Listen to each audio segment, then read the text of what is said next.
Tatanungin ko kayo kung bakit tayo nandito? Book donation and storytelling. Oo, ang galing. Paano mo nalaman? Nabasa mo. O diba? Nalalaman natin yung isang bagay kapag binabasa natin. Sa isang lungsod, may matatang isang pabrika. Sa pabrika ito ginagawa ang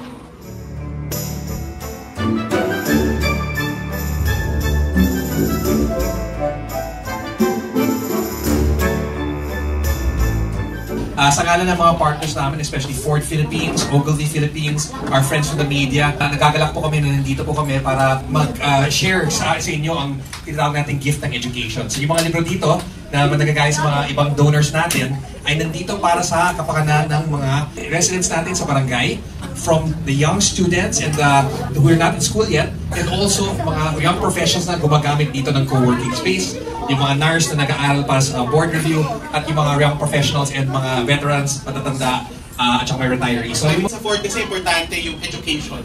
Ito yung isa sa mga pinaniniwalaan namin na sustainability core practice. Kahit itong mga libro na binabasa nyo, feeling nyo binabasa nyo lang, pero iba yung nagiging epekto nito sa pag-iisip, sa pagiging malawak ng inyong imahinasyon. Iba pa rin yung experience or karanasan na kapag nakahawak kayo ng libro. Iba yung amoy ng libro. Iba yung sentimiento na nabibigay nun. Hopefully, itong mga dinala naming mga libro ay makatulong para sa pag-aaral ninyo. Malikot na bulate, the wiggly earthworm. Ang katawan ko ay manipis at mahaba. Madulas ito.